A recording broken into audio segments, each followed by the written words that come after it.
Guinness just can't keep up. As if President Obama didn't impress Muslims enough when he took the gold at the International Dhimmi Limbo Championships, he has somehow managed to shatter his own world record by bending even further backwards, causing concerned citizens to yell, "Mr. President, please put your hand under your head before it hits the ground." Yes, while even the most limber contortionists are often limited by the annoying presence of a spine, the amazing rubber band president proves once and for all that certain invertebrates can fit into any container, whether an Oval Office or the Muslim Brotherhood's back pocket. And I consider it part of my responsibility as President of the United States to fight against negative stereotypes of Islam wherever they appear. In The Art of War, ancient Chinese general Sun Tzu said, "Know your enemy." In The Art of Dumb, American President Barack Obama declared, "Knowledge is your enemy." Our greatest enemy, of course, is knowledge of Islam. Knowledge of Islam is to President Obama what knowledge of human rights is to President Ahmadinejad. It's an obstacle to downward progress. Knowledge of the Quran is bigotry. Knowledge of Muhammad is racism. If you spell knowledge of Sharia backwards, what does it spell? Islamophobia. And if you don't see that, my friend, then you have been brainwashed by a Zionist Jew. The United States does not accept the legitimacy of continued Israeli settlements. After receiving complaints from CARE and other terror-linked Muslim Brotherhood front groups, the Obama administration has decided to bring all government training materials into rigorous conformity with the demands of stealth jihadists hell-bent on destroying Western civilization from within. No surprise, because that's exactly what we've come to expect from the Pied Piper of Islamo-pandering political correctness. Nothing says tolerance like forcing lobotomies on the agents who protect us from terrorists.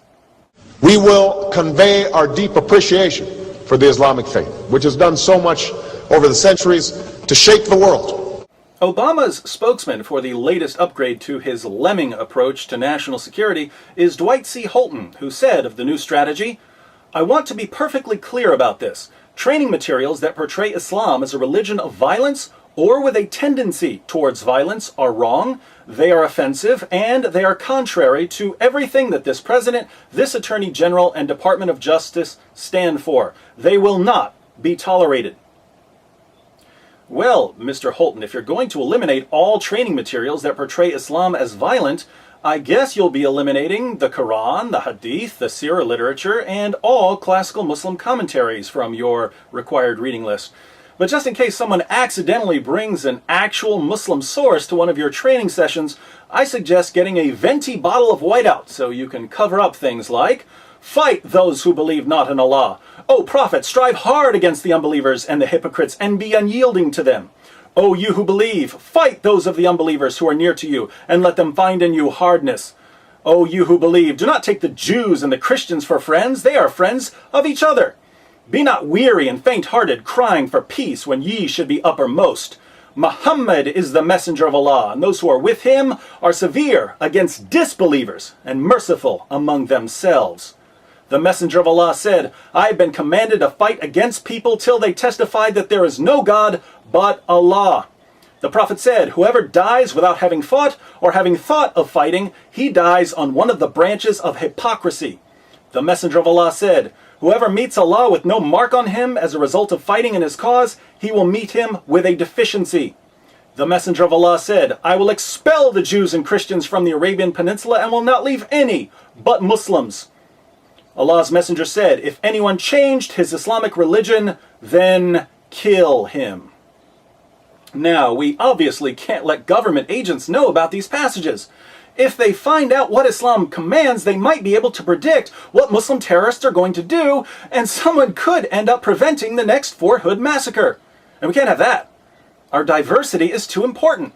Tell me, how bland and boring would the U.S. military be without enlisting a few jihadists to spice things up by slaughtering their fellow soldiers? And what happened at Fort Hood was a tragedy. But I believe it would be an even greater tragedy if our diversity becomes a casualty here. The Ephialtian anti-patriots of the Obama administration know how dangerous basic facts about Islam can be, which is why they're not only banning accurate instruction on jihad and Sharia, but also actively seeking out and silencing government agents who already know something about Islam. Mr. Holton minces no words. Now, the reality is, it is going to take a bit to go back and figure out what trainings have happened in the past that we need to go back and fix. We're a big organization, we've got lots going on with lots of people and lots of contractors, but Attorney General Holder is firmly committed to it, and we're going to fix it. They're going to go back and fix any training that's already occurred. Well, if agents learn from prior training sessions what Islam really teaches, how does the Obama administration propose to re-educate them? Some sort of de-smartification, Ray? If that doesn't work, there's always... Leave us alone. And if all else fails... Let me see your identification. You don't need to see his identification. Care to see Obama 1 Kenobi's mind tricks in action? Bin Laden was not a Muslim leader. And throughout history, Islam has demonstrated through words and deeds the possibilities of religious tolerance and racial equality. Islam has a proud tradition of tolerance. And with a wave of his hand and a twirl of his tongue, President Obama will reprogram the intelligence community, leaving them with all the sharp wits and critical thinking skills of the Stepford Wives.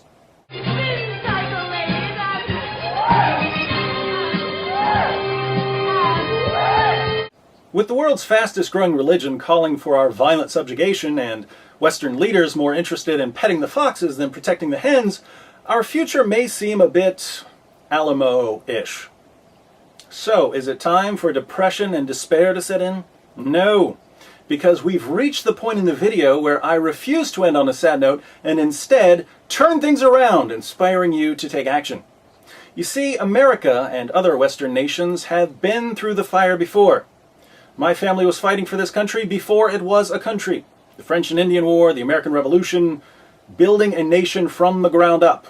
And from the very beginning, America has never been very far from danger. We've been through a civil war, the Great Depression, Nazis, commies, the ACLU, Rosie O'Donnell. Every generation has its dragons and vampires to face. Every generation sees its share of scandals and sellouts. It was Islam at places like Uluzara that carried the light of learning through so many centuries, paving the way for Europe's Renaissance and Enlightenment. Now, what's coming at us? On the one hand, we have the jihadists, people whose greatest contribution to military strategy is the suicide bombing. Oh, we just can't figure out how to kill the infidel without blowing ourselves up in the process.